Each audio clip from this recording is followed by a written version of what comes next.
What's up, everybody? Welcome back to another episode of the ARC podcast.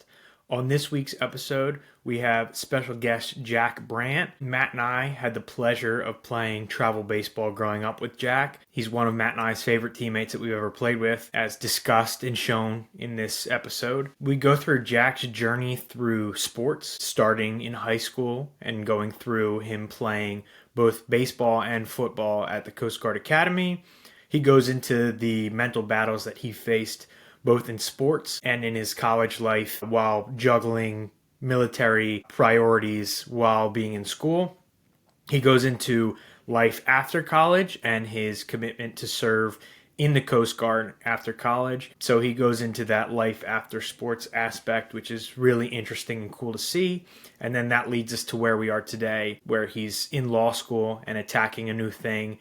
And really thriving. So it was a really cool episode. We got some really cool insights and stories from him. Very thankful that Jack came on and shared his journey with us. And of course, as always, just another guest that we're super, super appreciative of. So thank you guys for tuning in and listening, and hope you guys enjoy the episode.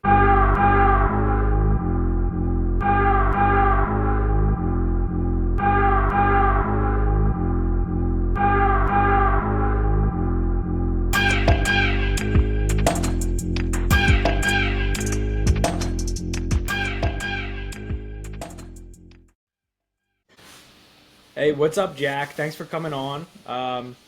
Everyone, for those of you that don't know, I led with it in the intro, but this is Jack Brandt. We played with Jack growing up.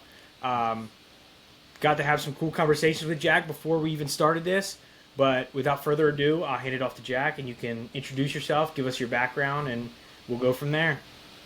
All right, Brandon, Matt, it is great to see you guys again. Big fan of the Athlete Resiliency channel. Been listening to all the episodes and pumped to be on. Awesome, man. Yeah, so love playing with you guys growing up. I don't remember how old we were when we all met and played for the first time, or what the team name was, whether it was All Out, South Jersey Bulldogs, who knows. So from Marlton, New Jersey. I guess my youth athletic career was really centered around playing as many sports as possible. So my parents encouraged me to, and I absolutely loved doing as much as I could on an athletic field, because it's going to come to an end someday, and it did, which is a shame, but that's okay. There's a lot more life out there to live. So yeah, I played baseball, basketball, and football in high school at Bishop Eustace. That's after playing at the fantastic Cherry Hill Youth Athletic Association, Calvert baseball, where I met Matty O. Some good times there at Shia playing for the Marlins. Mm-hmm. So through high school had a tremendous time playing three sports. I know Devin was on the show recently. He and I were teammates. We played on the Arsenal Gray team together. We were 12 years old, which again some phenomenal memories there. And gosh, like what a talented team! What a talented bunch of people! I don't know. I think playing Eustace baseball is one of those things you look around and everyone's got like that really good player on their team. Yeah. And you think, man, he's good. I wonder how far he's going to make it. And then 10 years later, you look back and realize that like 4 of them made it to play in the major leagues, which is just absolutely crazy when you think about it. So a great time playing with those guys. Eustace basketball. Had a great time there as well. Was certainly no Steph Curry out there, but man, I could take a charge and go rip a rebound down from somebody. Those guys need love too, man. Not the prettiest thing on the basketball court, but we had some good times. Being able to play with Flo DeSilva was fantastic. Played with basketball at the University of the Sciences, and he's just awesome guy. He's a doctor now, so he's doing great things. And so many other talented players on that team that I just had an absolute blast playing with. And then Eustace football, that was my family. Eustace football was my family through and through. Love those guys, and still see them all the time. And we had a great experience there. We had a unfortunate late exit in the South Jersey football playoffs, but when you're playing Jersey football and you're you're a 36-man roster out of Bishop Eustace. I don't know, you're going to come into a buzzsaw at some point, and we did in Holy Spirit. They had some talented players. We joke that we think half their defense wants to play at Villanova after that year, which I don't think was a joke. I think they actually lived in Villanova. So great experience. That was highlighted by beating our rivals, Camden Catholic, twice. But coming out of high school, I had 3 goals in mind. And those 3 goals were, number 1, I wanted to serve my country at some point and in some way. And I didn't really know how. I wasn't, in high school, I wasn't necessarily like, I need to go to the Coast Guard Academy where I ended up going, or I need to serve in the Coast Guard. But I was looking at all the service academies. I was looking at some ROTC options, and that was always a question that I had for coaches when I was getting recruited to play both baseball and football. What opportunities do you have? And some had some officer candidate school people that were on their teams, which was interesting. So I got to learn about those different accession points into the military. My second goal, I wanted to make sure that I got a college degree. My parents worked very hard to put me through school, put me through the different athletic programs, and I wanted it for them, but more so I wanted it for myself. I saw it as a means of advancing my career and opening up doors to an opportunity that I didn't really know what exactly I wanted to do when I grew up, because all I had on my mind was playing sports, which I think a lot of people can relate to. But you hear the age-old story, get your grades up, and you go to college and there will be an opportunity there for you. And none of us really know what that's going to be until we see it in the rear view. And my third goal, I wanted to play college sports. I didn't really care if it was football or baseball. I was certainly a better football player. Basketball wasn't in the cards, but I was really looking forward to playing some pickup. And man, I got good at playing pickup. but no, so I wanted to do those 3 things. And Coach George with the Coast Guard Academy football team, he came to Bishop Eustace and he talked to me for about an hour and a half. And he talked to me and our quarterback, Tim McConnell, and I was really sold on the idea. And Coach George told me a bunch of things that I could potentially do if I went to the Coast Guard Academy. And none of them really interested me at the time, but they sounded really cool. But at the end of the day, all I heard was, wait, I can go serve my country, get a degree, and play football? This is really cool. This is a great concept. I like this. But he told me I could be an astronaut. And clearly he hadn't looked at my math grades, so I don't know that was actually true. But the Coast Guard does have a couple of NASA astronauts, so that's why he said that. He said I could be a Navy SEAL. That one I had to look up because I'm like, well, I didn't think the Coast Guard Academy sent people to be Navy SEALs. I was wrong. No, the Coast Guard Academy sent some people to go be Navy SEAls, which is really cool.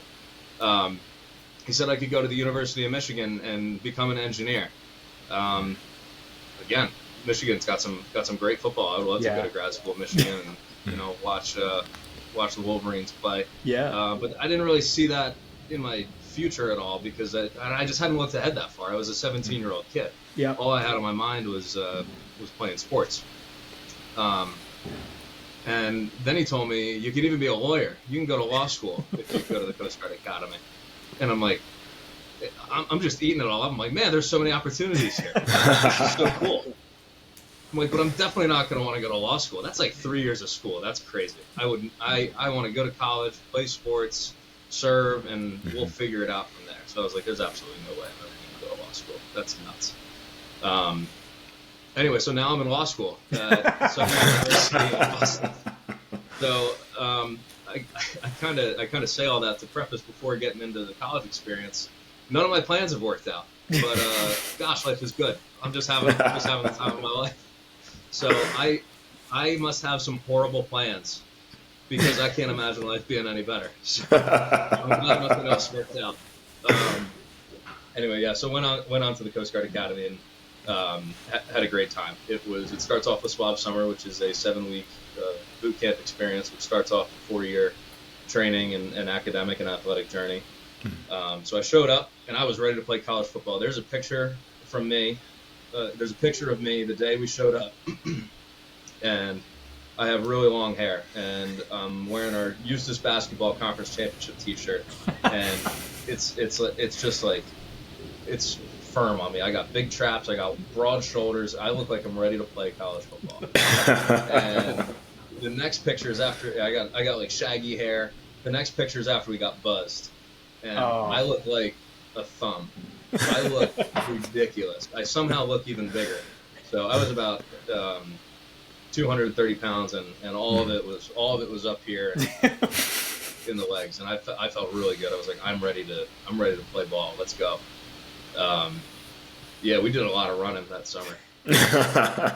We came out of that summer 198 pounds. My mother thought I was malnourished. She was like, "Wow, you're gonna get hurt out there on that football field." But it was fine. It all worked out. I got to play a good bit as a freshman, which was great. We had some great leaders in the junior and senior class that really helped me along the way. And I eventually built my weight back up, and I got to play at about 225, 230. So we got back up there. Nice.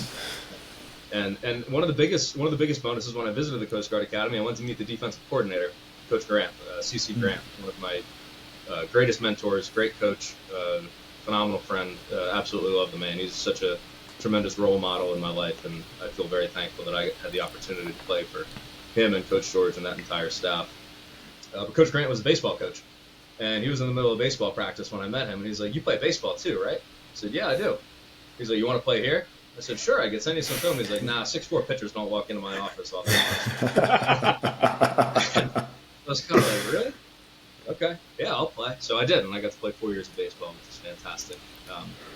Funny story about, so I told our dear friend Frank Nicolosi that when I came back from that visit that I was going to get to play college baseball, and he was pumped for me. And I said, "Can you send the coach an email for me?"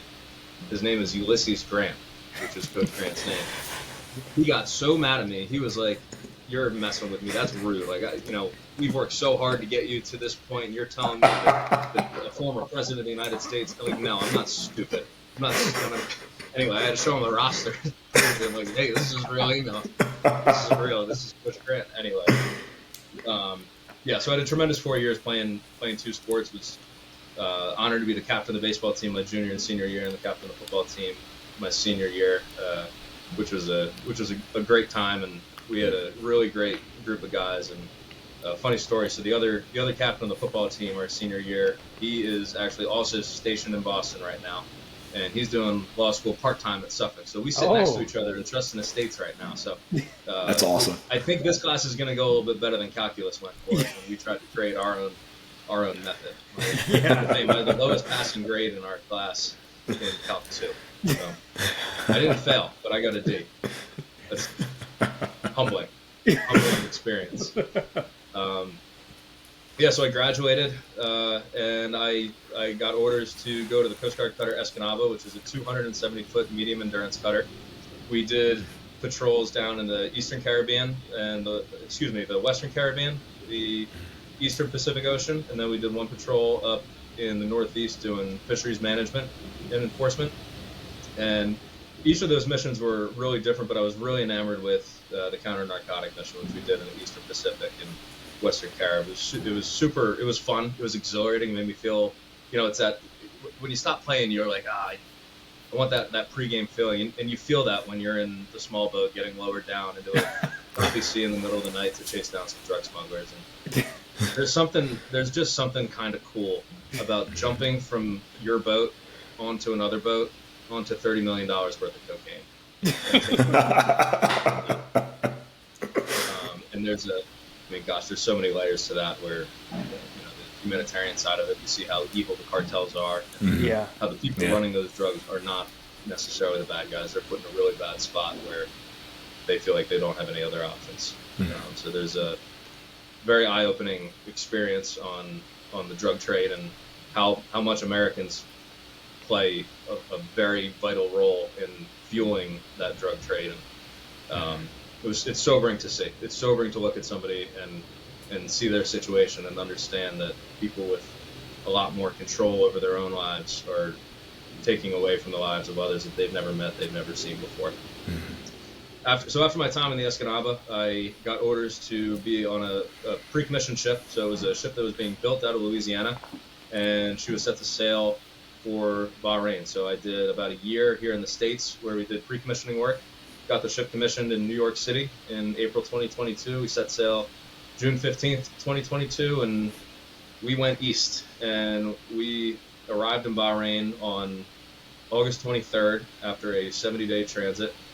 Wow. And I served there until May, like mid-May of 2023. So that was a great experience. That crew became my family. More so in a way that I never thought that a group of strangers could. And that's coming from someone who obviously had many families playing sports, football and baseball and basketball growing up. But for 2 years we were together, and from January until August we lived on the boat, 27 of us. And it was one of those best of times, worst of times scenarios. But gosh, I'm just so thankful for every single one of those people. And some people transferred out, transferred in as their orders came to an end, and everyone that came was just amazing. So that entire crew of the Clarence Upton Jr. has a special place in my heart. We went through a lot together, and it was a lot of fun. At the end, it was a lot of fun. There were some moments that weren't so fun, but I relied on them so much, and I do still rely on them to this day. And I think that's one of the blessings about being in the Coast Guard and being in the military is, like, athletes never have to grow up. If you're in the service, you never have to grow up. You still get that camaraderie, and you still get that team fight and that shared vision together. And I value that a lot. And that's a big thing that drives me to continue serving our country. And it's the great people in the Coast Guard. And I love them all. I love them all because they're my family. And for 2 years, those guys and girls were ride or die. Many of them left their spouse behind, left their kids behind, and through family turmoil, missing weddings, funerals, you name it, we were each other's support network. We were a crew in the truest sense, and I think what we did was pretty special. We all stuck together. It's tough to make it through a season still feeling connected. And we made it through 2 years in a pretty long transit, not without the bumps in the road, but we made it through. That's awesome. So we were leaving Greece, and I came down off of watch. I was on the 18 to 21, 6 p.m. to 9 p.m. watch up on the bridge, so driving the boat out of Greece, which was sad because Greece was really cool. I didn't really want to leave Greece. But anyway, I go down and I check my email, and I have like way too many emails. Like no emails should have been coming in. And all of them said congratulations. I'm like, what the heck's anyone congratulating me? Like, we're not there yet. We're halfway. Like, jeez. I'm kind of like processing right now the fact that we still got like 40 days left for our trip. It was like 30. We had 30 days actually exactly left for our trip. And that was kind of daunting. And I found out I got accepted to the Coast Guard's advanced education program to go to law school. That's awesome. So my first reaction was, it's a mistake. My LSAT wasn't that great. I told you I got a D in calculus, so my GPA was fine. My GPA was good in undergrad, but it wasn't, it wasn't 4.0. Anyway, so I checked the message board, and sure enough, my name's on it, and I was just, I couldn't get over it. So I ran up to the bridge thinking, and went outside thinking, there's no way I got any service. We're so far offshore, but I had none. And sure enough, I got a spot of service, and I called my family, and my dad's whole side of the family was together, so I got to tell my parents and all of them at the same time. That's awesome. Which was really cool. Got to Bahrain, finished up that tour, flew back, did a couple weeks in Europe, just touring around. I was planning on doing this like extravagant 3-week trip by myself. By the time I landed at my first destination, I canceled the last week and a half of my trip because I was like, I want my family, I want my friends, and I want a cheeseburger. Vienna, Austria. I went to a Hard Rock Cafe, which isn't local, but I wanted some sense of the Western Hemisphere, and I just couldn't wait to get home and be back together with my family and my friends and reconnect with everyone after such a long time. Got back, started at Suffolk, and I've made some amazing friends and connections here, and I've been loving law school. It's been a challenge, certainly, but I'm enamored by the fact that I get to sleep in my own bed every night, and no one calls me in the middle of the night to come up to the bridge and check something out or anything like that. So it's a different world. It's a different world being back in school, and it's also different being in school and not having to wait for practice. Yeah. Like I get to, if I don't understand something, it's not like, oh well, gotta go throw, or gotta go lift. Yeah. I mean, I still exercise and work out and whatnot, but I can actually like look it up and see what I don't understand, which is super. But yeah, that's pretty much the gist. I think none of my plans worked out, but I wouldn't trade it for anything. Life is good. Life in the Coast Guard is good, and loving law school, and I can't wait to see what's next. I'm not even making a plan right now. Oh, that's Dude, awesome. that's awesome. Yeah, That's thanks for awesome. sharing all that, because I feel like you have such a unique story, and especially with some of the guests we have on, like even your path, man, like the things that you've seen and been through is just so different, and really refreshing to see your perspective too, just because you've seen, like you said, you've seen some dark things. You've not slept in your bed for 2 years at a time and slept in not great conditions. Were away from your family for so long. So like just the battles that you've had and the journey that you've gone through, like you said, you can't even plan anything from here, because then it's like, what's next? So whatever comes your way, you're going to take on. But just going through your journey and your story, right? It all comes back to your dedication, like you said, to one, put in the work and then serve your country, is what you said in the beginning. So what made you come to that conclusion at the start? Because especially as a 17-year-old kid, once you get to the Coast Guard Academy, like certainly was way more immature than that to be able to like dedicate myself and serve my country at such a young age, or like want to do that at the very least. Well, they certainly help us mature quickly. So I think the reason I wanted to serve is my parents instilled a set of values in my brother and I, and Yeah. centered there was service, and whether it be service to country, to church, to each other, to your community, we just had to serve. And I think that both my parents lived that out, despite the busy lives that they lived. I saw them my entire upbringing sacrifice for each other, for my Yep. brother and I, for their families.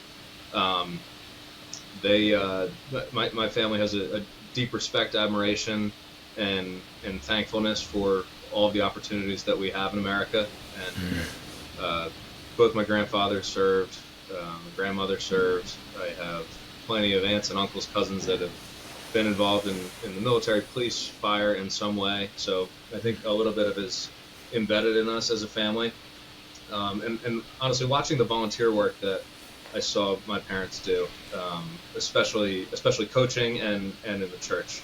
My mom was a volunteer with the PTA, and in basically any role that anyone would offer her, she would take. She would say yes. So I've definitely tried to emulate her as many ways as possible in saying yes to as many things that are for a good cause and for something that I believe in. So I think it's definitely having that example growing up was Yep. so impactful.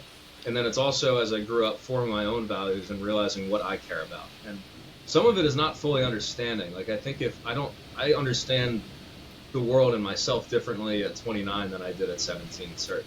And Right. I didn't get to the Coast Guard Academy until I was 19. I had to take an extra lap. I got hurt, so I had to go to. Yep. I went to Camden County College, where you gentlemen were Yep. coaches Yep. at for a bit. So I did Yes, not sir. play because I had to save my eligibility. Because now you get like 95 years of eligibility.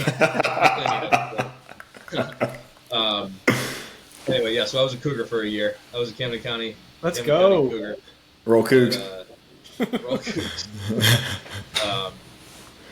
Yeah. So to answer your question, watching my parents, my family was such a had such an instrumental role in my upbringing. I'm so thankful that I was born into a great situation, and I'm also very happy that I took their lead, because I think plenty of people are born into good situations and they just kick it aside. I'm glad that I took it seriously, because I think it set me up for what has been so far a pretty solid life that I'm enjoying, and looking forward to continuing to contribute to society in some way, Yep. shape, or form. Yeah, that's awesome. Thank you. And knowing your family just from playing, man, you do come from a great background and good people, man. So one, we're appreciative for the service, and of course you coming on and sharing all that with us. And then, so you make the decision, right? You want to serve. like you said, you had that. Was it a gap year? I guess technically before you went. Call it a gap year. Yeah. All right. So then you get to the Coast Guard Academy, right? And you're playing football, you're playing baseball. On top of that, you're at a military academy. Matt and I played one sport in college, and I'll tell you what, freshman year, managing both sports and academics is tough. Just even at the Division III level for me, the Division II level for Matt. So you're not only managing school, you're managing football, baseball, and being in a military academy and all that comes with that. Can you explain, like, one, was it a total shock for you once you got on campus? And two, how did you navigate, like, the time management aspect of that? Because I feel like for me, going into college as a young kid, like, my first semester, I don't think I had a class until, like, noon. And it just so happened to work that way. But it's like, my sleep schedule was screwed. Like, just things that you schedule, I'm like, oh, this is awesome. My classes aren't till, like, noon. And then all of a sudden, I'm up till 2 in the morning, and I'm like, oh, my God, I have to be up for, like, my lift in the morning. Like, you just don't get that because, you know, you're so short-sighted when you're that young. So how did you navigate that? And how big of a shock factor was it for you?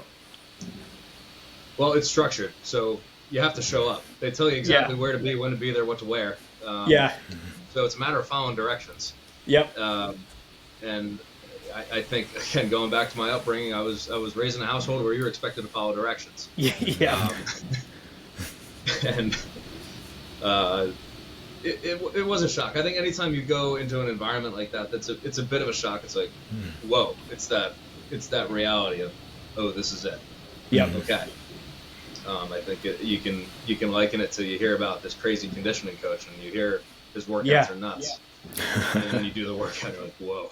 We gotta do this every day. We gotta do this all season. I think we've all had that experience. So Oh yeah. it's similar to that. It's like it's their lifestyle, and I think some people get into that situation and they say this isn't for me, and I think that's totally fair. I don't think it's for everybody. Yep.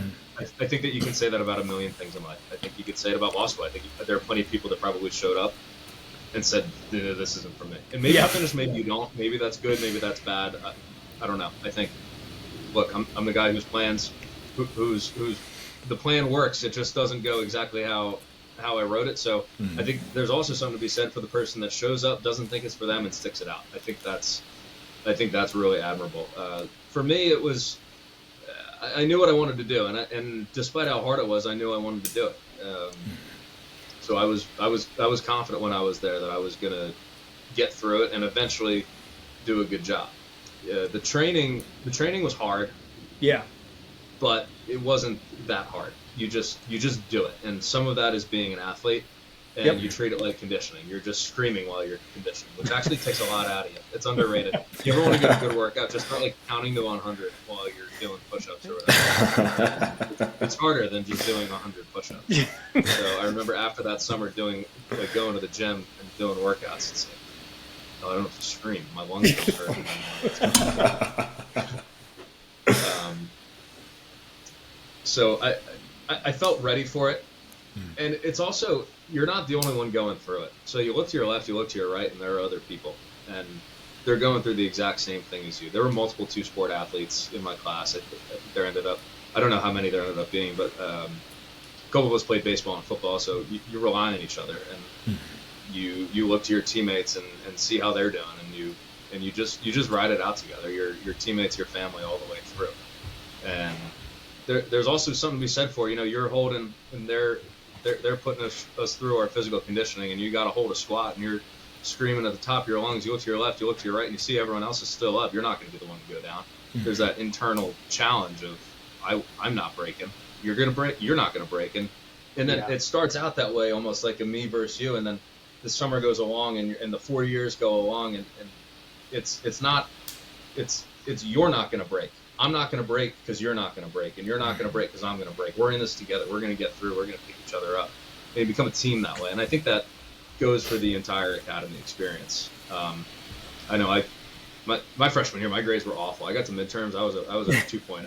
I was a 4.0 kid in my school. I was I got my first. I failed 5 out of 8 chem tests my freshman year in Chem 1 and Chem 2. Man, I keep them if I ever need to humble myself. I still have my chem tests. It's like, if I ever want to remind myself, like, you were down. You were down. It's kind of a goofy. Honestly, I didn't save him on purpose. I like pulled him out one day. I'm like, oh, brutal. But I still haven't ever need to humble myself. But I got my first chem test back, and I got a 33%. Not like 33 out of 50. I got a 33%. So I called my mom, and I said, Mom, how good's the Common App good for? How long is the Common App good for? The Common App. Sports are fine, but like I don't know how I can bring this back up to a passing grade. This is insane. Anyway, I did, and I made it work. So I think you face those challenges early on, and you learn that whatever challenge comes after, you're going to be able to get through. And a big part of it is because of the people around you. So I think it's a mix of going in knowing it's what you want to do, and some of that comes from a gap year. I had a year to think about it, and I decided I never wavered. I knew I wanted to do this. Being able to follow directions, show up at a certain time, at a certain place to do a certain thing in a certain uniform. When you simplify it like that, it's not that bad. You're on short sleep maybe, and you gotta study a bit. And the big thing is just looking to your left, looking to your right, and seeing that other people are doing it alongside you and are supporting you. There's a great support network at the Coast Guard Academy that we had, and our coaches were a big part of that. Our professors were a big part of that, and I still have great relationships with them to this day. That's awesome. So I know you just kind of got into, the military side of it, going through everything together. So how physically and mentally did you kind of balance everything going into like practices and games after maybe like training and everything? Yeah. So Coach Grant has he's got this great saying. School comes first, football comes second. Comes first, baseball comes second. We would tell that to us both times a year. So it's a balance, and Matt, I think you've gotten into this. You got into this a bit when you were talking about going to the ABCA, where you've got your uniform on, right? You take your uniform on, you're not Coach Owens anymore. You're Matt. And I think DC talked a bit about it, where you go from playing the game to hanging with the guys, and I think that's how you do it. You compartmentalize, and I think that's kind of a theme that through a lot of these episodes that a lot of people that you guys have talked about a lot with a lot of people, and they harp on it big time at the academy about you got to kind of you remain your same person, but you need to separate the three. You need to separate baseball from football, from school, from military training, from your social life. Separating the social life is easy when they don't let you leave the academy. So the social life is kind of limited. I don't know what you were doing until 2 a.m. BZAC, but I don't know if it's the same as what was going on in New London, Connecticut. So I think that's a really important aspect, and I'll give an example of that where I learned I needed to do it. It was my freshman year at the academy, and it was our third game of the season, I think, and I think it was Parents' Weekend, so there was a pretty big crowd there. The stands were full, small stands. We're not filling up the big house at the Coast Guard Academy. But we do what we can. We get a couple thousand. Anyway, so it's the fourth quarter, and I go into the game, and I'm playing on the defensive line. We're playing a really good team, Salve Regina. They're a fantastic football program, and they had just killed us the year before. I think they won the conference the year before. They're in the NCAA playoffs. So we're coming in, we're fighting with them. We're toe to toe, and we're like, all right. And we thought we had a pretty good team. We suffered some injuries later on, but we're like, okay, we can win this game. So fourth quarter, I go into the game, and a situation happened where in practice I brought it up where I said, if this scenario, if they line up in this formation and we're in this defensive call, I'm going to end up being a 2 technique. And mind you, I'm 198 pounds because I just got done with swab summer. So me being a 2 technique against these big dogs, that's the math doesn't math there. So we don't like those odds. But it was one of those. It was going to be such a rare scenario. The coaches are like, got it, roll with it if it happens. Yep. So of course it happens on a 3rd and 1 in the fourth quarter where I don't remember what the score was, but it was late enough in the game where we didn't want to be giving up first down. Anyway, I moved down to the 2 technique, and I split through a double team and made a tackle in the backfield. And I remember rolling over, looking up, crowd's going crazy because it's an exciting game. It's a 1-2 point game. anyway, back in the huddle, everyone's excited. The juniors and seniors are excited, which was cool because those guys were my mentors, and I really looked up to them. So having them hype me up after that big play was exciting. Now it's like 4th and 2, 4th and 3. They're going for it, and same formation. I'm back down to the 2 technique, and I get through the line of scrimmage. I made another tackle in the backfield, so I am on cloud 9. I just made 2 plays at the end of the game. Our kicker was a phenomenal kicker. He kicks like a 45, 47 yarder to win the game. That's awesome. And I'm on cloud 9. I'm my buddies are like, you play like that's like nice job, man, way to go. Because we're just freshmen. I'm this like skinny little kid. I didn't, I looked like I should have been playing wide receiver or something. Anyway, so game ends with my family, super excited. Everyone's pumped up. Everyone's excited. The Coast Guard Academy won. Go hit the showers. I change back into my gear. And now when you're a freshman at the Coast Guard Academy, you have to march everywhere. You got to double time. When you go into Chase Hall, which is our dormitory, you've got to be fully braced up and you've got to be squaring your corners. So you walk along the wall, you get to the corner, you square it at a 90-degree angle, and you keep walking up the steps. And you have to, then you get into the passageway, you walk in the center of the passageway, you're still squaring your corners, and you're not allowed to speak. You don't speak unless you're spoken to. And you have to greet every single upperclassman that you see. Good morning, sir. Good morning, ma'am. I just made 2 big plays on the football game. So I'm like, no, it's fine. Because I thought it was, I don't know, in my head, I'm like, it's like, I'm on the football team. I just made a play. No one's going to care, right? It's a Saturday. Everyone go, leave Chase Hall, go on Liberty. You don't get any Liberty. Go enjoy your time. Anyway, so I walk in the door, and I'm just walking. I'm not strutting or anything. I'm just walking. I'm not squaring my corners, and my shirt's untucked. So I get to the first level of the steps, and I get absolutely dismantled by this upperclassman. Mind you, this guy's like a year older than me. This isn't like some adult that's screaming at me. It's a kid. I mean, imagine picture someone that went to your schools that was in the grade above you, just absolutely undressing you for having not squaring your corners. And that was a moment where I was like, no one cares. And I mean that in a good way. And on one end, I know exactly who the guy was, and I will never forget. And I've seen him since, and I don't ever bring it up, but I'm like, I remember what you did. There's 2 sides to it. So first of all, I wasn't following the rules, right? I was supposed to have my shirt tucked in. I was supposed to be squaring my corners and be locked on. Because the second I walked through that door, I was 4th class cadet Jack Brandt, not a football player. When you're in the locker room, when you're on the field, it's football. And I think that's when that lesson really resonated with me. When I walk through those doors, I need to be a different person, because that's the expectation. Now, did that always happen? No. I'm not going to sit here and tell you. And from that day on, I never I slept with it. No, that's bogus. That's bogus.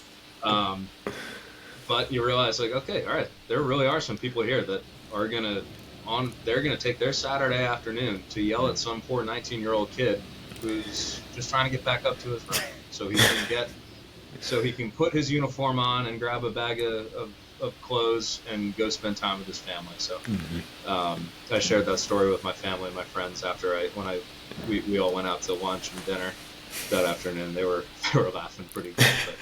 But, yeah, you got to compartmentalize, and that's when it smacked me in the face. So, and you guys know, sometimes it's hard. You can think about it with baseball. Like, you're in a slump, you got to go play the field. Or if you make an error and you're leading off, striking out's not going to help.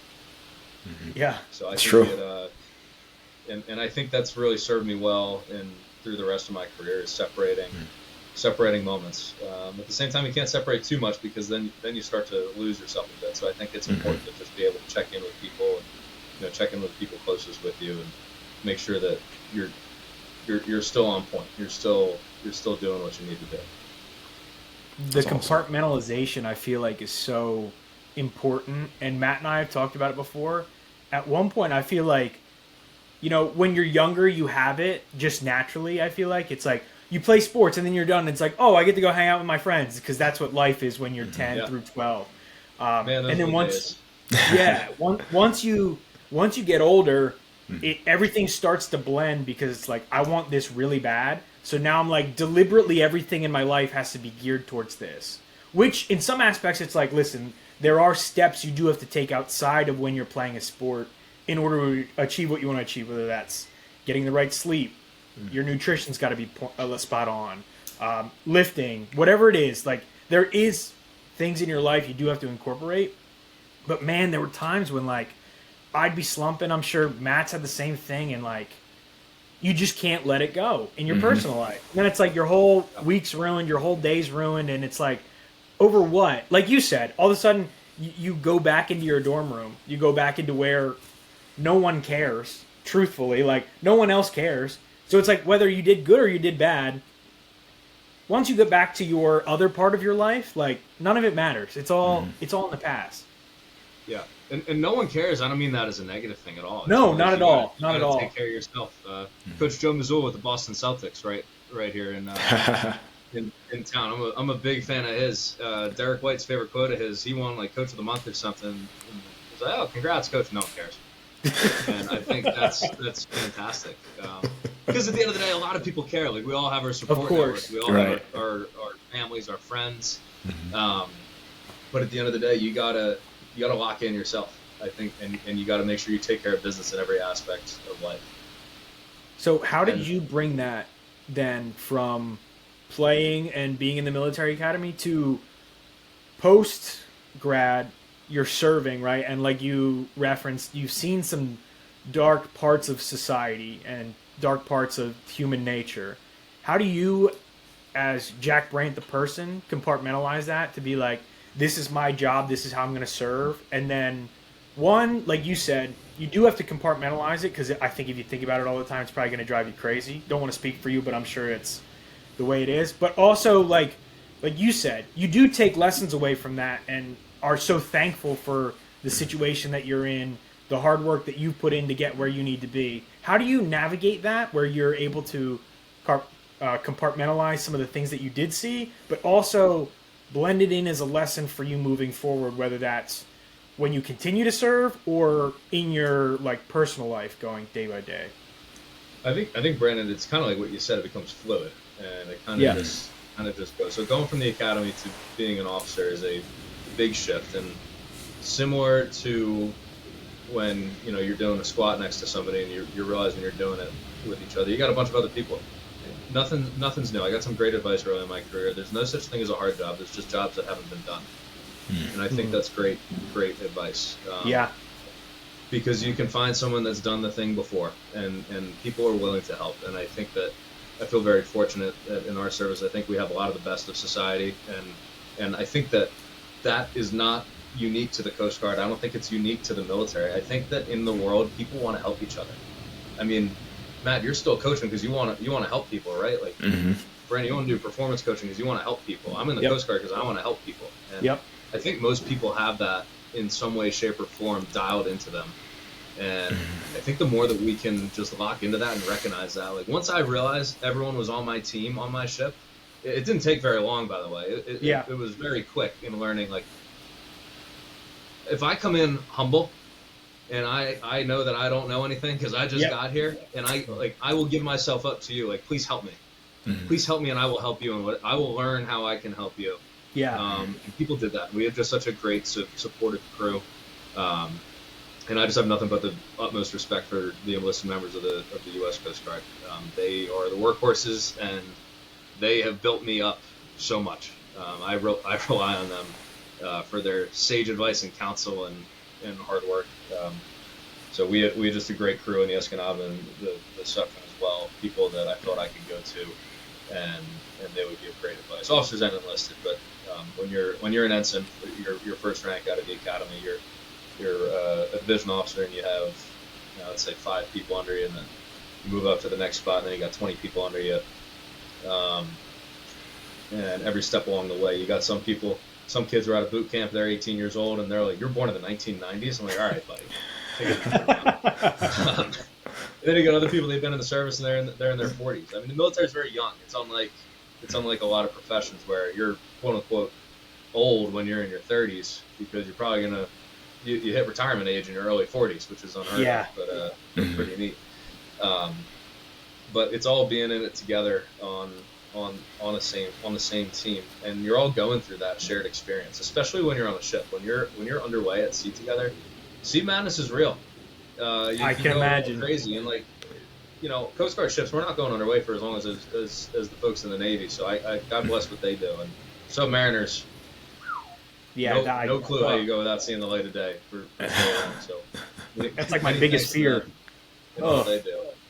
Part of that is also realizing that your situation is never the worst. Yeah. Serving in the Middle East, we weren't in the mountains of Afghanistan.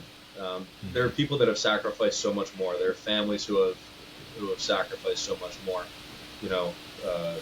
We weren't serving in Vietnam, Korea. Just went to fifth college reunion, and it's always very eye-opening at homecoming when they have each class march on the field. And when you get back into the 60s, 50s, 40s, I think all the 40s have passed by now, but I remember the academy, people from the 40s, they talk about what they did out of school. And I think for me, I moved to Boston, Massachusetts, and I did some trips to the Caribbean and the Eastern Pacific. All things considered, it's not that bad. These people were deploying to the Africa campaign and going their first tour of duty. They were storming Normandy. They were driving the landing craft. Not academy grads, but people that joined the Coast Guard at that time. You had Coast Guard graduates that were going to take small ships, take command of small, or be part of the crews of small ships that were in Vietnam, in Korea. People were going up the Tigris and Euphrates in the early 2000s in the war in Iraq. So I think keeping the perspective of what we're going through, it doesn't mean it's not hard. It doesn't mean it's not challenging. It doesn't mean it doesn't put strain on families. Yeah.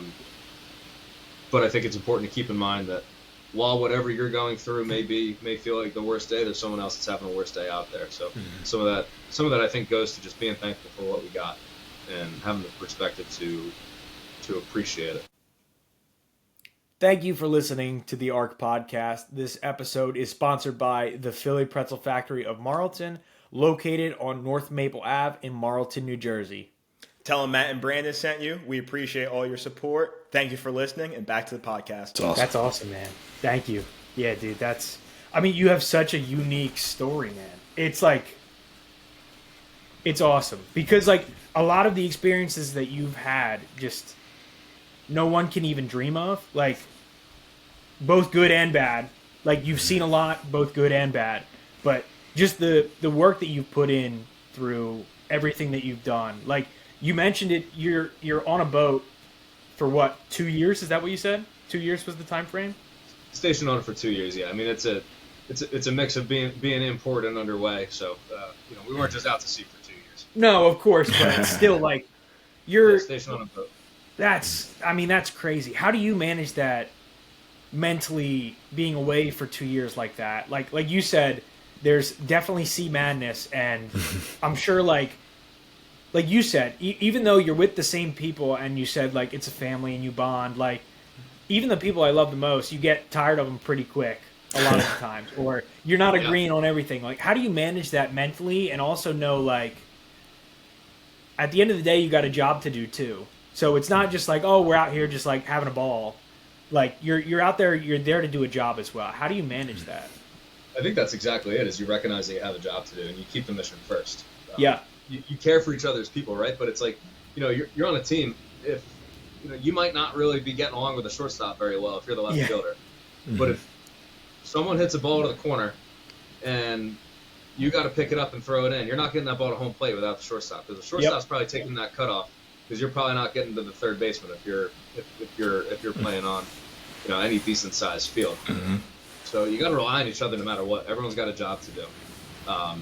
Whether that's driving the boat, whether that's throwing a heaving line over to moor the ship up, whether you're at general quarters and you got to rely on your mount captains, you got to rely on your equipment. You're all relying on each other, and I think keeping that team aspect and that open communication line to say, hey, this is making me mad. What you're doing is making me mad.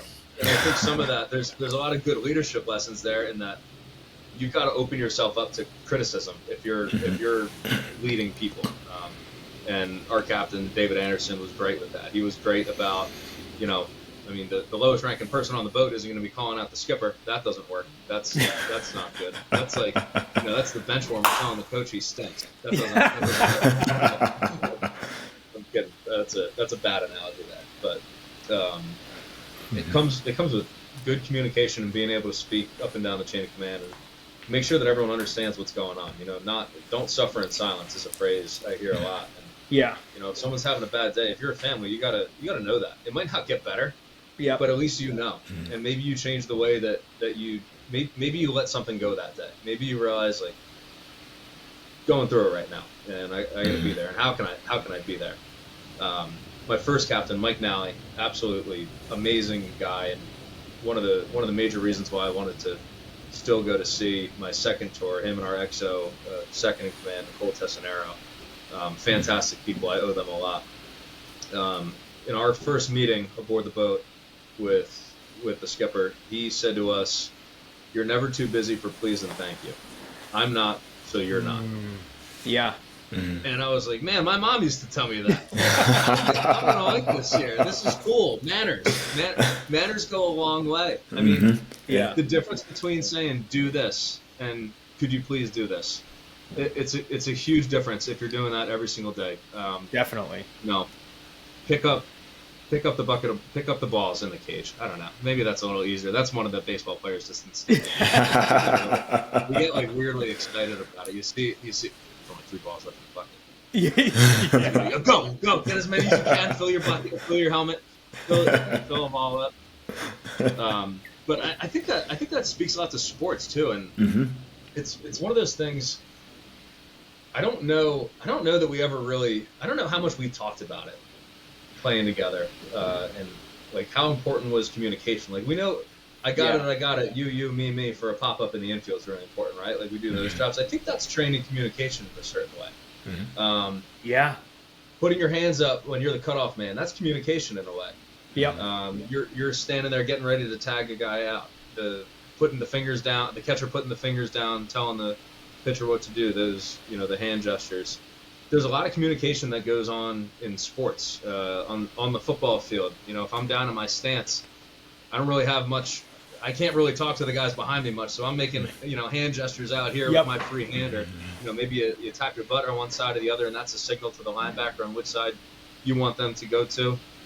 I think that it really speaks to learning how to communicate as an athlete, and I think that now in hindsight, I realize how beneficial that was in learning how to communicate with other people from different backgrounds, and keeping in mind that the objective is to win. The objective is to win the game. It's one of those, you go 4 for 4 with 4 home runs, but you lose 5 to 4 because you hit 4 solo shots. That's not as good as going 0 for 4 with 4 Ks and winning 5 to 4 because somebody else had a great day. You put a season of those together, you end up on the bench, which stinks. But if you're winning every game, I'd rather be on the bench on a great team. Of course. That's me, and I don't know. I think everyone's been on a team with a guy or two that doesn't agree with that.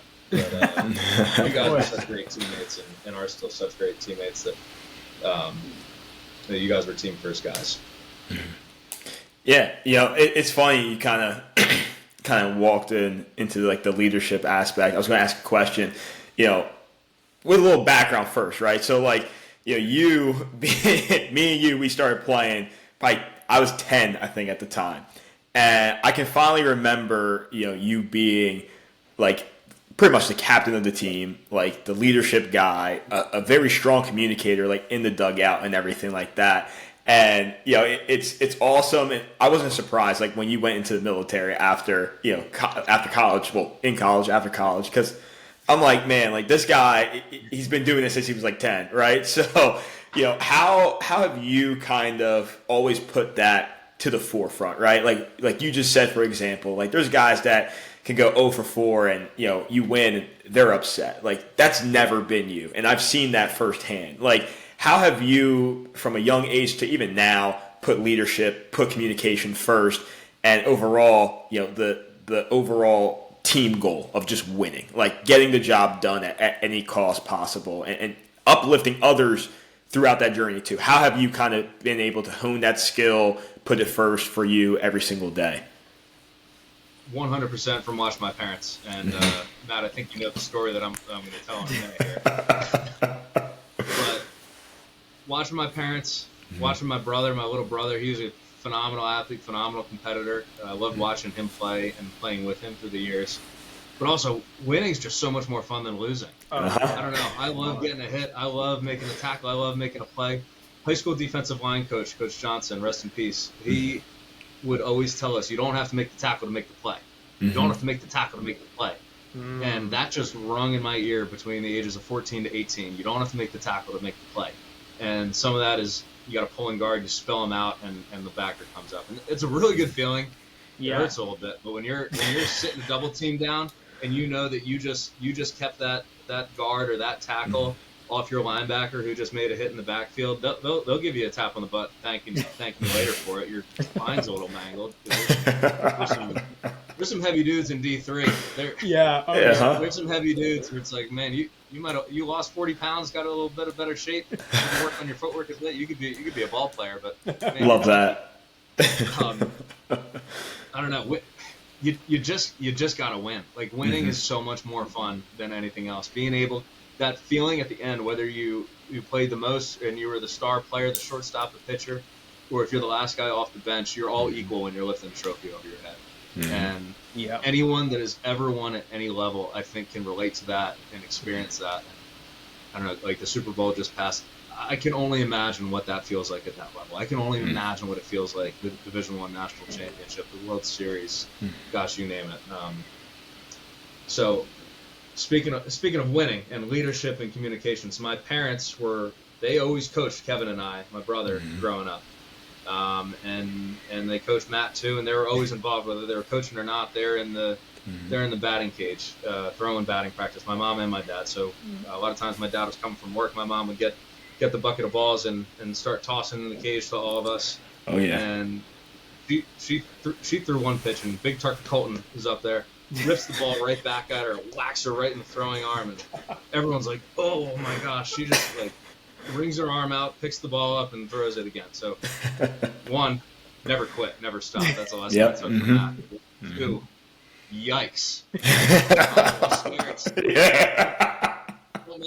Don't mess up. She's tough. Mom's tough. Anyway, watched my brother play a game, and my mom's the third base coach for this team. My dad's the first base coach. My mom felt, and these are the conversations that happened in the Brandt family in my mom's Honda Odyssey as we're driving to and from games and as we're sitting around the dinner table. How was your day? It's talking strategy of, my mom was a better third base coach than my dad. I don't know. I think they're both phenomenal. They're phenomenal baseball minds. Both of them. My dad worked in minor league baseball for 20 years. He was captain of the Yale baseball team. He played ball.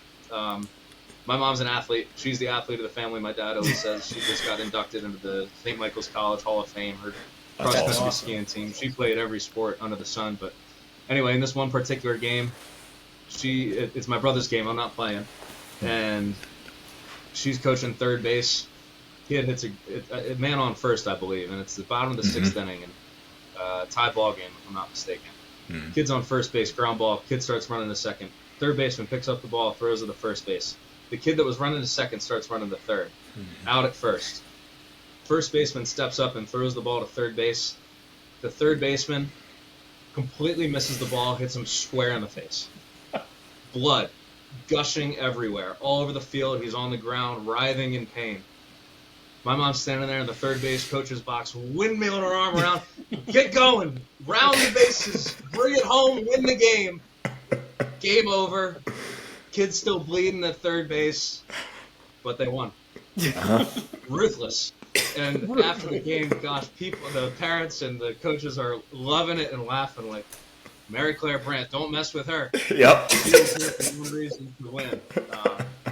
And I don't know if the world has seen a more kind and loving person than my mother, but you get her between the baselines, she's gonna win the day, and then she'll take care of you. She'll help clean up the blood and make sure you don't need stitches and all that good stuff. But in the moment, you just gotta win. You do what you gotta do for your team. And there's some great athletes out there that talk about the importance of the team. and winning. But I don't know, when you have such, I am blessed with such amazing parents and an amazing family to be able to watch them go about their lives and the way that they care for others and care for their team, preach it, and they practice what they preach, and I try to do the same, practice what you preach. So at the end of the day, winning is just so much more fun. I've never been able to understand people that put anything before winning on the sports field. Yeah. And before your teammates. Watching your teammates succeed is just the best. I love it, man. Do you remember that, Matt? You were there that day, right? That story, yeah, it's funny. I do remember that story. I remember being on the right field side, so I had pretty much like a first row seat to Bobby getting hit in the face, bleeding, and your mom just, let's go. We're winning the game. I was like, this is amazing. And then it's funny because then I get to play for her, and I'm like, oh, wow, okay, no, this is much more fun. Now I understand this moment like I saw like before. I'm like, this is great. Like I get to play for her, get to play for your father and everything. And you know, they were awesome with me, you know, instilling confidence in me, instilling like, you know, being able to have my own personality, be able to mesh with a team and everything like that. Not that I was a big personality at all, but just like helping me learn just kind of how to be a teammate and everything. And like some of those things, you know, it's kind of like in the back of your head, but you get to college and, you know, those little moments mean so much. Like when you kind of go through things, you're like, man, I've been here before. Right. So no, it was awesome. And I'll never forget that day. I will not forget that. My parents are big Matt Owens fans. They were always big Matt Owens fans. Gosh, those are fun times, man. That was awesome.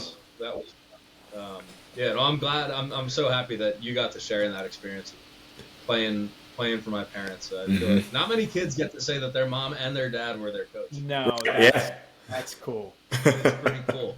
It's pretty fun. They were big Brandon Zachary fans too. I remember you pitched against us in high school, and absolutely talk about what a talented team Bishop Eustace had. You know who shut us down? Brandon Zachary. Zach was doing his throwing routine before the game started, and you're throwing foul pole to foul pole. And gosh, I remember I was on the bench, and my coach didn't know that I knew you. And he said, "You see this gimmick out here? Who's this tiny little kid think he is?" Throwing the ball across the field. And you want to talk about a bad mindset going into a game? I knew right then we were going to get killed. He's going to shut us down. If that's our mindset going into this game, this is. And I said to him, like, no, that's real. No, this kid can pitch. No, don't. And he was like, it's a joke. I'm like, it's not a joke. No, just wait. Just wait. He's going to get us all out. It's a bad mindset. But you know, you're my teammate. You weren't not on that day. I mean, I wanted you to do well. Just not. I wanted you to be on the wrong side of a 1-0 game. But yeah, no, I don't know. When I knew you were locked in, I knew you were going to be locked in for that game because you're always locked in. But yeah, I don't know. You stole my next question. I asked Devin. My question for Devin was, do you have any comment on Cherry Hill West walking off Bishop Eustace in 2014, so you answered that. But I do remember from that game, though, after the game, because you were hurt, right? You were on crutches, weren't you? Yeah, I'm pretty sure I was hurt. I have a vivid memory. That was our senior year, right? Yes. Yes. Yeah, I was so injured. I broke my leg before the season even started. I remember that because I have a vivid memory. The game ends, and we go through the handshakes, and you obviously were on crutches, so you weren't in the line. So you were standing next to your coaching staff, and I jogged over and shook your hand and gave you a hug because obviously, like, we played against each other, and I know you. And you're like, they are not going to like this. Like, as you're hugging me, you, like, said that in my ear. You're like, they are not going to like this. And then, like, I ran back. It was just so funny. But, dude, I mean, playing against you guys. I never told you that's the background of that story. That's why they weren't going to like it. Because I told them before the game, this guy's going to shove it on us. If you're not taking this seriously, this kid's going to shove it up. You know what? Yeah, dude, and I feel like we talked about this with Devin a little bit too. Like, I feel like that we were blessed with the competition we had even in high school. Like, Yeah. I played with a lot of kids that didn't really have as good a competition. I mean, four of your starters while you were in high school have either a big league contract or have thrown a big league pitch. Like, that's ridiculous. And that's not to mention, like, you played at the Coast Guard. Like, you had plenty of other guys that played at the Division One level, Division Two level, Division Three level. Like, your roster was stacked, and Matt had the pleasure of playing with some guys that got drafted. I had the pleasure of playing with some guys that got drafted. Like, I feel like that high level of success at the high school age, correct me if I'm wrong, Jack, but I feel like it almost prepares you for that next level, at least of sport. Obviously, military and beyond is much different, but once you get to the next level, you're like, I've competed against guys that can also compete at this level. So I kind of know where I stack up, and I have that confidence. Did you feel like going to Eustis and playing with all those guys, it's kind of like you get to college and you're like, all right, I'm kind of ready for this because I've been working with guys that are probably more talented than a lot of the guys that are here right now. Yeah, I mean, a very talented roster. Yeah. And I don't know that any of them were more competitive than Devin Smeltzer. Yep. I love playing with that guy. He is just a competitor. And it's funny. So each of those guys, you got Zach Gowan, Devin Smeltzer, Justin Hagen, and Tyler Phillips. Those are the four people that we're talking about here. They are so different from each other. They're so different in their own unique ways. And each of them are great because they're true to who they are as competitors, as people, as ball players. Like Devin, when he takes the mound, you know that he is going to try to he will beat you. He is going to aggressively beat you from the mound to the plate. Yep. And gosh, I just can't say enough good things about that guy. Like Devin Smeltzer is just such a good quality dude, and man, I'm just rooting for him. Every time I see him take the field, you just can't help but root for that guy. And all he's been through and the inspiration that he is to so many. He is just a Class A guy and a Class A ball player.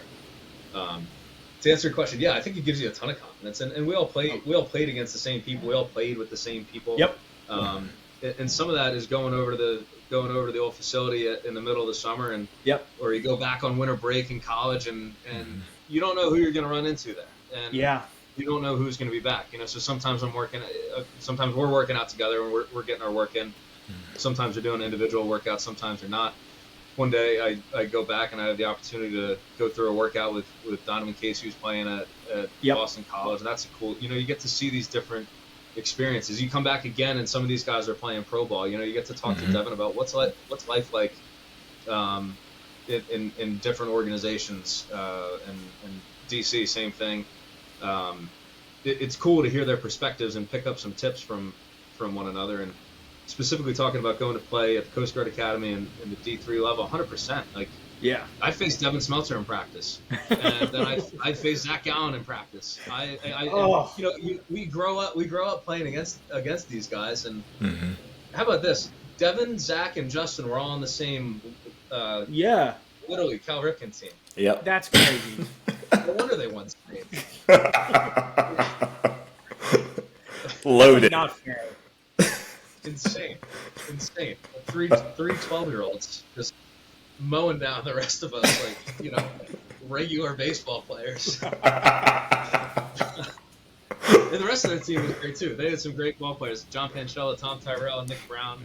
Go on and on with the good ball players that they had on their team. Yeah. So you're definitely ready. And one thing that was great at the Coast Guard Academy is Coach Grant had a lot of faith in me, and that was something that was really cool. I've always appreciated as a kid coaches that had faith in me. So Matt, I appreciate what you're saying about me being a great communicator and a great leader, but I think sometimes I think I had confidence, but I don't know that I think I had confidence when I was doing well. I think sometimes I needed a bit of a push when I wasn't doing so well. And I think I've worked on that a lot as I've gotten older, and I think now I'm able to kind of push through times where things might not be going so well. But Frank Nicolosi, I always leaned on him. I always leaned on my parents give me that boost. But when I got to college, I pitched a couple games in my freshman year, and then we went to Wesleyan, and I had some Wesleyan curse. I swear, you knock those Wesleyan games off my statistics, and it's a totally different animal. I pitched against them 3 times. All 3 times I went absolutely horrible. I think it was a good ball team, but we played at their place my freshman year, and gosh, it was starting to get dark. I couldn't throw a strike. I think I hit like 4 or 5 batters. My grandfather was walked off after the game. He's like, "So did you mix it up with the pitches you were hitting them with, or was it like all fastballs?" Killing me. Brutal. Anyway, we lose the game. I feel bad. I felt horrible after it because I lost the team the game. We had another freshman started, and he threw the ball really, really well, put us in a position to win. And I didn't even give our guys an opportunity to make any plays. I had no control over the baseball. It was one of those days. Zach, I'm sure you've been there. I doubt you've been there as bad as I was on this day. I've had some pretty bad goes at it, man. So Coach Brandt comes out as, I don't know, I just hit my 3rd guy, and I said him before he said anything. I'm like, I have no idea where the ball's going. And he said, well, I'm not taking you out. So you're either going to get 2 more outs, or it's going to get dark and we're going to go home. And he walked off the mound. And that was him. He's a straightforward guy. He's going to tell it like it is. So, and you never want to look to the bullpen. But truly, in my previous outing, I pitched fine. I just had no control that day. No one's warming up. Finally, eventually, someone started warming up, but I got the 2 outs. Such a disaster. I'm sitting on the bus. I got, my family was watching on the live stream. Everyone's saying like, "Oh, it's okay. Hey, we still like you." We're like, "Okay, good." I got my mom's still a fan. That's good. My aunt's still a fan. Pa's tripping me from the bleachers, but anyway, so I'm pretty down. And my mindset that ride home, I'm like, well, at least I got football because this baseball, I don't think I'll ever pitch again. And it was just kind of my mindset. That was my baseball mindset then. Was that if you messed up, you got benched, and I didn't like that mindset. So, but nonetheless, that's where I was at. That's the attitude that I brought to the game at that time. Where it was if you mess up, you get benched, because that's kind of what I had experienced, and that just wasn't the case. So our next game, that was a Wednesday. Our next game is a Friday at home, and we're playing WPI, and it's a conference game. WPI is a very good team. So I roll down to the game thinking there's no chance I'm pitching because I already pitched this week, and no one wanted to see that again. So I think you see where this is going. So a sophomore starts the game, and he's in his 7th inning, and it's 1-0. We're winning, and Coach Grant goes, "Jack, get warm," and I'm like, this guy's got to be nuts. He's got to be insane. Anyway, I get loose, and they bring me in the 9th inning, and Cody, the pitcher, Cody Bain, who's a really, really good pitcher, he comes down at the end of the 8th, and he says to me, he's like, "Hey, you got this. You got my back here. Go do this." Having teammates that have your back goes a long way. You having a coach that trusts you as a freshman after you just threw I think I could have pitched better left-handed, and I'm not even kidding. Anyway, I go out there, and I got a lot of confidence because I know my team has confidence in me, and I know my coach has confidence in me. And I go out there, and I strike the first guy out. Yeah. Nice. All right, cool. We got 3 across the plate, fellas. We're good. I haven't hit anyone yet. We're set. I hit the next guy. And I walk the next guy. Oh. And I hit the next guy. Bases are loaded in a 1-run game in the bottom of the 9th, and our guy just threw 8 shutouts. Bulldog innings. Coach Grant comes out to the mound, and I'm thinking he's probably yanking me. Because again, that was my mindset. At that time in baseball, I was like, if I do something wrong, I'm going to get pulled out. I'm going to get yanked. Matt, as you know, Brandon, as you know, that's a bad mindset when you're a ball player. Oh, yeah. Because that means you're afraid of messing up. That means you're afraid of throwing a ball, hitting a guy, striking out, missing a ground ball. It's a terrible, terrible mindset. And he says to me, he's like, "You feel okay?" I said, "Yeah, I got this." And he says, "All right, I believe in you. Let's get these guys." And he walked off the mound, and next guy grounded into a double play. And let's go. It was either I'm missing it now. It was either double play or it was a strikeout and a pop up. I got two outings that I get mixed up here. Regardless, despite the fact that I made it as ugly as it could have possibly been, I got out of the inning and we won the game. That's awesome. That was a cool experience because I went from my worst ever baseball moment to suddenly a really cool baseball moment where I'm in the middle of a Friday conference game. Coming in a really meaningful time, or pretty early in the season too, where we're in contention. I ended up going to the playoffs that year. So having your teammates believe in you and your coach believe in you, it just goes so far. And I carried that with me for the next 4 years, and I was able to shift my mindset from if I mess up, I'm done, to my teammates have my back, my coach has my back. I hit other people with pitches, I walked people, I gave up hits. But I also had some really, really fun and awesome moments. And that's because I was able to get over those bad moments so much better. And that's so hard in baseball. So hard. In football, it's easy. The other team's running the no huddle. It doesn't matter. You got to step right up. And I think that's why football came so much more natural to me because I didn't have time to think about it. I didn't have time to think about any mistakes. You just got to get out there and just unleash fury on your opponent. So I was so blessed to have such great coaches and such great teammates that had their faith in me. Some of that is accepting limitations. At the end of the day, I think it's so cool that you guys were able to pursue professional baseball, and so many guys that we were blessed enough to play with have pursued and have successfully pursued playing professional baseball. Where they're about to turn 30 and they're still going. That's pretty neat. Yeah, that's awesome. A dream right there. It just wasn't me. It wasn't me. It wasn't in the cards. Both from there's the glaring fact that I had signed up to serve in the Coast Guard. And there's also the fact that I wasn't good enough to play professionally. And I came to grips with that pretty early, and that's okay. Despite every kid's dream is to play professional baseball, only a select few get to do it. So you kind of got to make that mental shift into something else. And I think that goes back to compartmentalization, where you're going from class to the field to class or to socialize. You got to flip that switch at some point, and eventually, no matter how long you play, you got to eventually turn that switch. I think the two ways you avoid turning that switch is if you coach like Matt, or if you stay in the military, you get to stay young forever. You really have to really grow up. Yeah, it's true. It's true. You brought up Frank obviously quick, and I feel like, and then your lessons that you learned from you're in and outing, you don't have your stuff, and your coach comes up and it's like, hey, I trust you, I'm going to put faith in you, figure this out. Frank definitely put me in those situations when I was pitching and figuring things out, and the lessons that you learn from that, you take away way more than if you go out there and you dominate and you shove. At the end of the day, you have your best stuff and you go out and you win. What did you learn from that event? Obviously there are takeaways always, but when you're out there and you're struggling, and then it's like, all right, I have someone that believes in me. You have a coach that comes up to you and says, I believe in you. And then you can look at yourself and be like, if this guy believes in me, I'm going to fight for him because he believes in me and he's fighting for me. Matt and I talked about this. I don't think it was on the podcast, but maybe off, just in a personal conversation.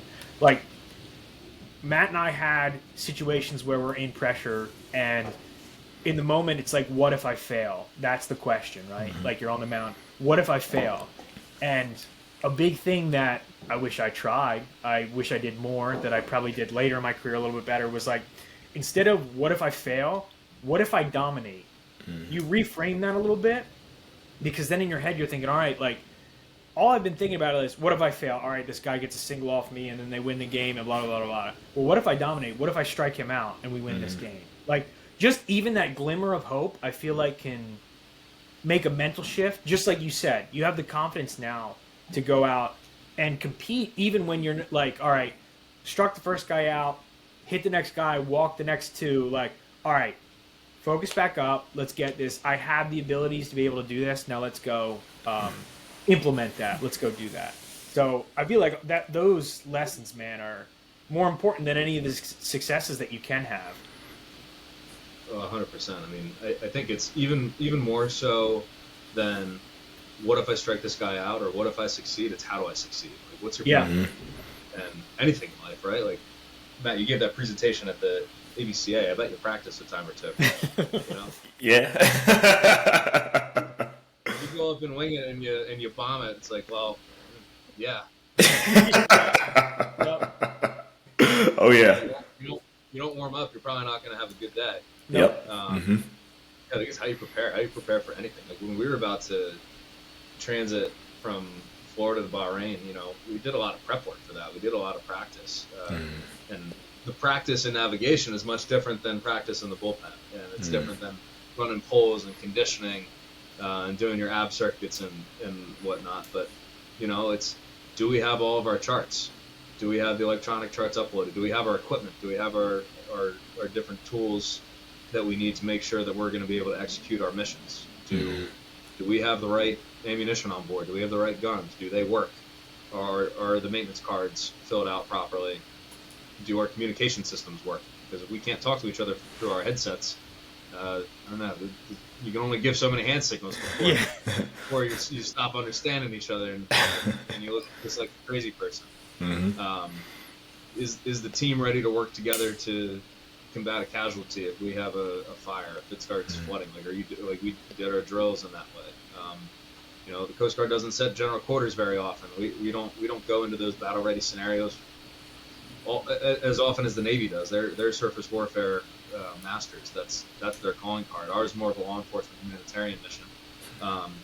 We were going into a couple of spots and into a region of the world where setting general quarters was very normal, and we had to get into that mindset early. We had to kind of break our Coast Guard mindset and enter a surface warfare mindset. Doing that in Key West, Florida, is challenging. It's easy to do when you're in the Straits of Hormuz, because you realize Iran's right over there, and they're I don't know that we're not always friendly. I think we always try to be peaceful, but I don't know. They came out to say hello once in a while, but you just make sure that you're ready. You're ready for anything, and that if we went through the Straits of Hormuz for the first time, and that was the first time we set general quarters, I don't think it would have gone very well. Likewise, there's a reason you go through spring training. There's a reason you go through your off-season conditioning and lifting programs. Because if you just show up on day one and expect to shove off the mount and expect to rip some dingers, it's not going to happen. You're not going to lay a bunt down on day one. Like that's why pitchers and catchers report early, because it takes us pitchers a little bit longer to get loose. We're slow learners sometimes. 100%. Matty can hop in the box today against either one of us. Of course he can. I won't speak to Bizak. But, you got to do. I think you got to do your prep work, and plan to succeed.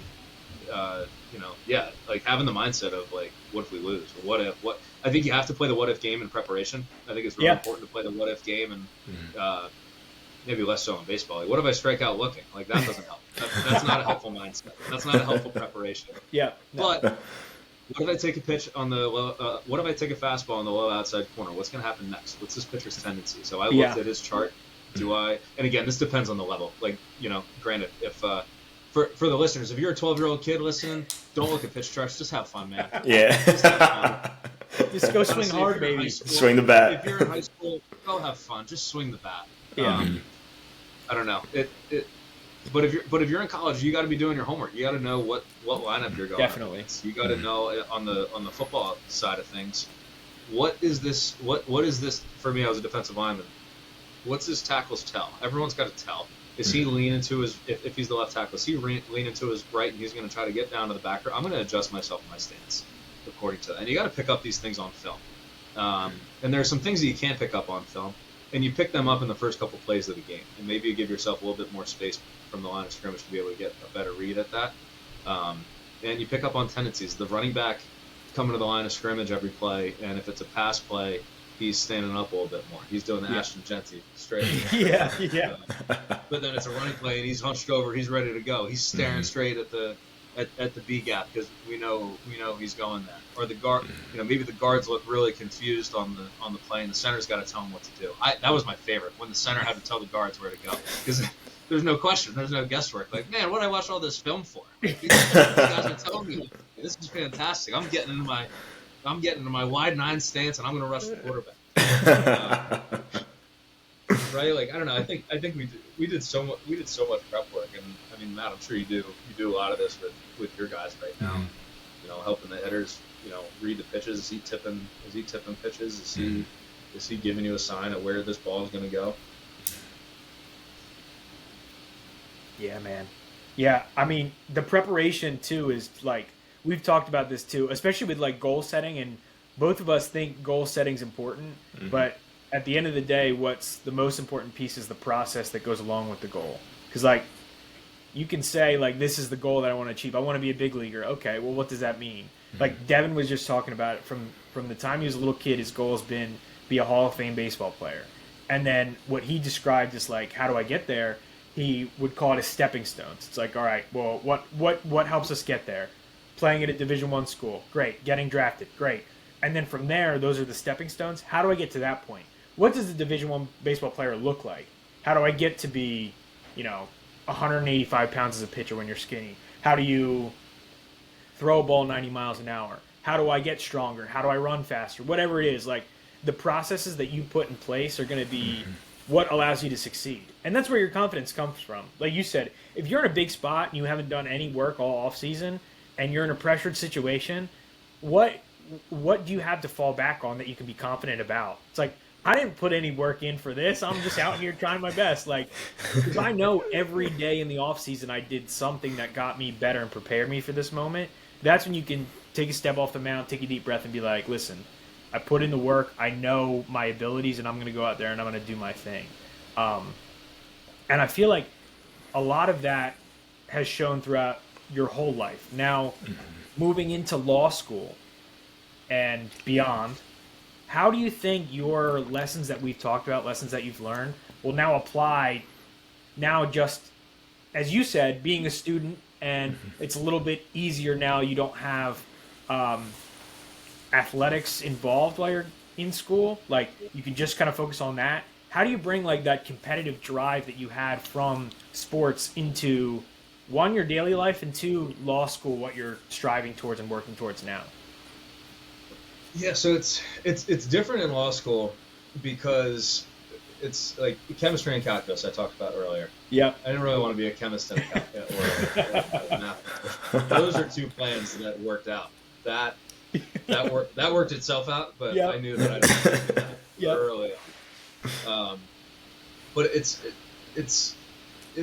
stepping stones. I think is great that Devin used that term. So law school is 3 years: 1L, 2L, and 3L. Yep. Your 1L year is supposed to punch you in the mouth, and it's a lot of doctrinal classes where you're taking contracts and torts and civil procedure, criminal law, and you're kind of figuring out it's different for everybody, right? So there are some people that are 23 years old, they just got their undergrad degree, 22, 21, however old they are. And then you got other people who are older than I am, and then you got people like me that have worked for a couple of years, and then you come back to school. That's not uncommon in law school. So I don't know. A couple of weeks ago, I was told I looked good for my age, which feels like the biggest backhanded compliment you could offer a 29-year-old. I think that would be rude to say to someone in their 60s. Yeah, that's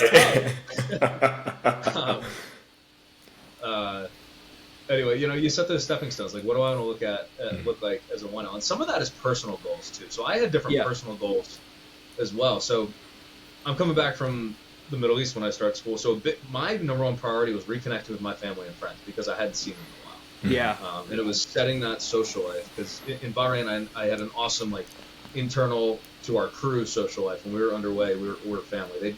They'd come over, we'd fill up a cooler with drinks, and I'd fire the grill up, and we'd have hamburgers and hot dogs and pass around the guitar and sing songs, and I get these disposable cameras and put them around everywhere, and people would take pictures and have some amazing core authentic memories from that.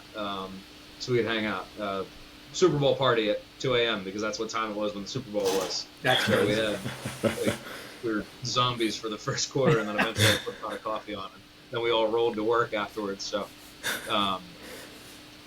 so coming back home, I wanted to really focus on that, and I have family in the New England area, so I was able to really take advantage of that, and a good group of friends. So that was a priority for me, whereas a lot of my classmates are coming out of the biggest social time of their life, 4 years of college.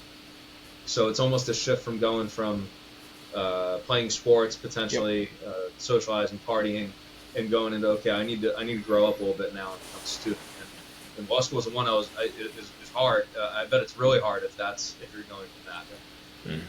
Adjusting from being on a ship in the Middle East to being a 1L was hard in a different way, but it was nothing like overly intimidating, because I got to sleep in my own bed every day, and I thought that was really cool. I still think it's pretty cool. But so grades is certainly, that's an easy measurable in school. And most law schools work off of a curve. So there's a B curve. So if you're average, you're a B student, basically, 3.0.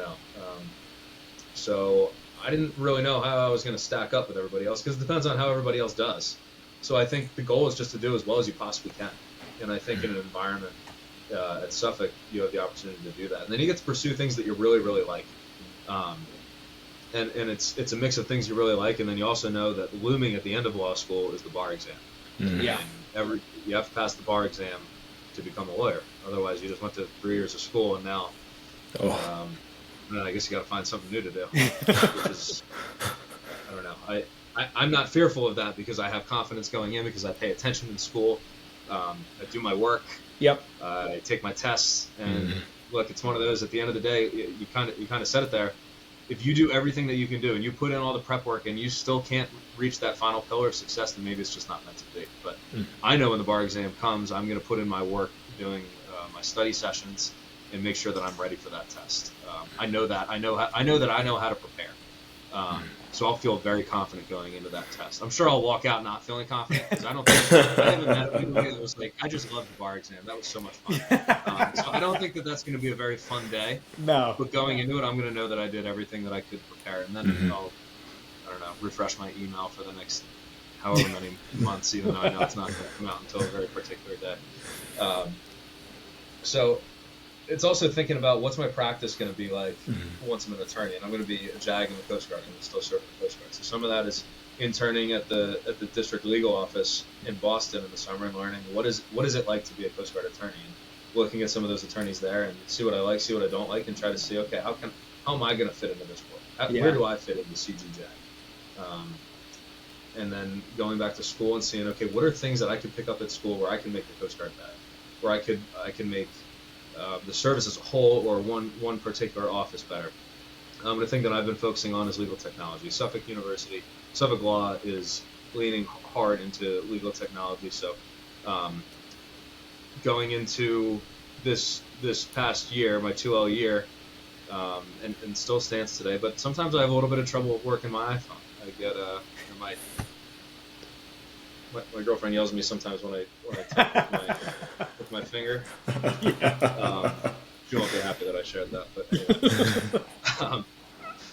But so I was like, I really want to get into this legal tech thing, which I think a lot of my friends kind of laugh at. Like, you tech, that doesn't make sense. But it's the emerging thing. So it's like seeing around the corner and seeing what's next. I think it's really going to do some big things, and I want to be able to learn whatever I can to be able to use artificial intelligence to make practice better. And it's more than just typing something into ChatGPT. It's about developing some sort of software that's going to help attorneys and is going to enable more people to have access to the justice system, which I think is really positive. So I'm in the Legal Innovation Technology Clinic. I took a class called Artificial Intelligence in the Law.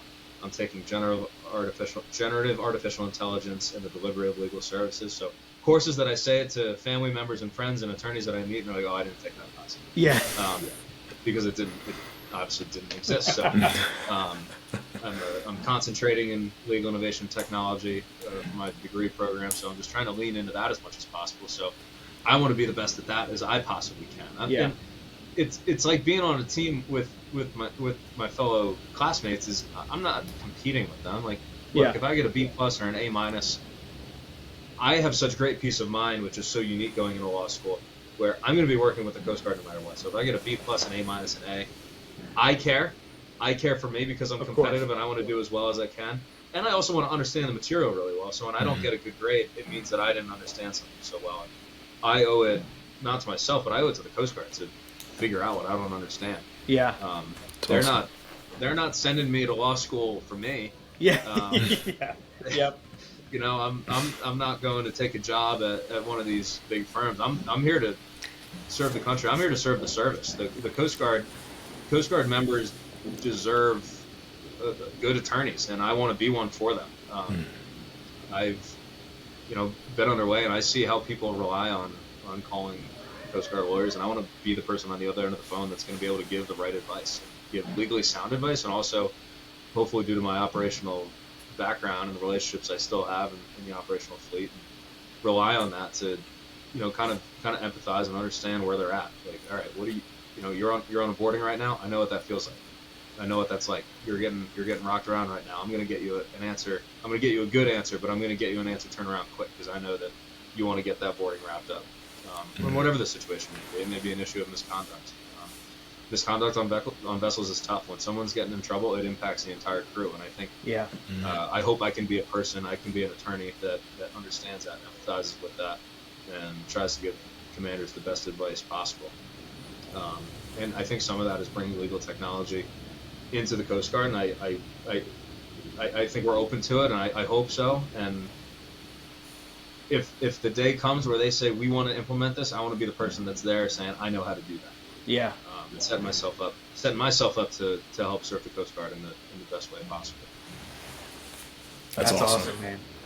You're going to be successful in whatever endeavors you do because you just have the mindset, obviously the support system, the people around you, and just the drive, and everything that you've had in your life has led you up to where you want to be, where you need to be, I should say. Because obviously, like you said, this was not in the cards initially, but everything works out for a reason. And like, obviously, the way that you speak, you were put on this earth to serve, and I think that's what you do effectively.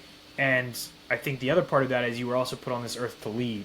And we say that both as former teammates of yours, and as someone who has watched you approach life from the outside too, just through social media, the way you interact with people.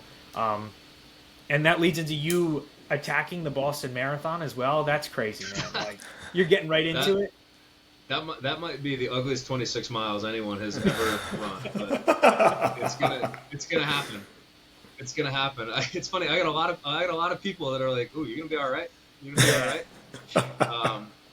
Yeah. Right before this, I was on the treadmill at the gym, and I was running. It's a little cold outside in Boston right now. Today was speed work, 1,000-meter repeats. So I wanted to be able to kind of not guesstimate and know exactly how far I was running. So yeah, I was doing the training tomorrow. I got a 2-hour run in heart rate zone 2. So I never thought I'd be saying sentences like that before. But, I think tomorrow was looking about a half marathon. So yeah, I'm excited to run Boston. I'm raising money for the Team USO. I'm proud to be part of their team, supporting the military community at home and abroad.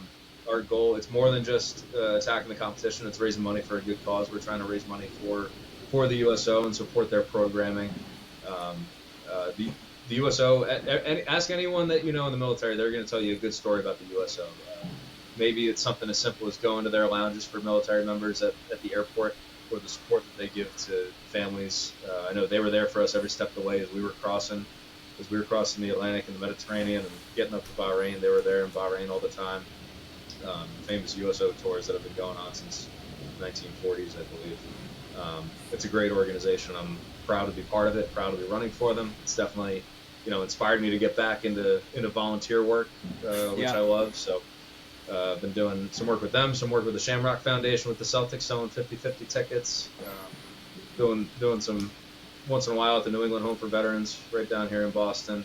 Just trying to get involved with as many organizations as possible. But USO is top notch, and I'm stoked to run Boston in April.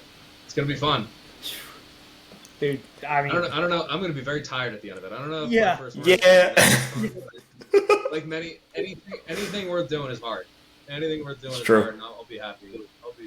I'll certainly be happy once it's over. But it's going to be a pretty fun opportunity. It's not every day. I always said if anyone were going to offer me a bib to run Boston, I would do it. Running 26 miles isn't very appealing to me. I don't know if people like it, but hey, you get to compete. And you get to participate in one of the biggest professional sporting events in the world. Yeah. Mind you, I'm not running it as a professional, not pretending to, but you know, I get to watch all them run and probably be finished by the time that I start. We'll be. I hope the sun's up for a while that day.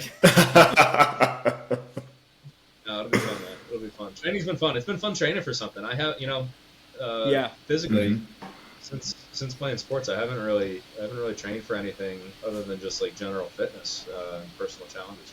So it's kind of cool. Like, all right, this is leading up to something. You know, the day's getting closer. That's awesome. Yeah, I feel like the night before you're going to get those pregame chills. It's going to be like the same type of atmosphere that you got. It's going to be fun. I'm excited for that feeling. I'm really excited for that feeling. That's awesome. All right, I think this is a good place to wrap up. Jack, thank you for coming on. These were awesome conversations, man.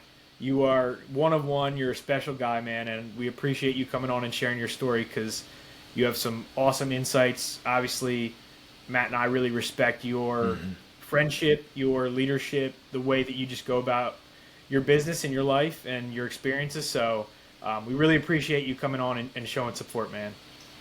Well, thank you guys for having me. I really appreciate it. Big fan of the ARC podcast and everything you guys are doing. It's been great to reconnect. And, I mean, gosh, speaking of great teammates, great friends, and great leaders, I'm looking at you right now. So thanks for what you guys are doing. I know you're having a big impact, and I hope that people are inspired by you to improve their mindset in athletics, on the field, in life, in the classroom. And I hope that they also pick up on your innovative spirit and say, you know what, we're going to go do this. We're going to start a podcast. We're going to do it. Just get up and go do something. That's I think the best way to just attack life. Of course. That's awesome. Awesome, man. Yeah, thanks, guys. Very appreciative for you. Thank you so much, man. Yeah, thanks, Jack. All right.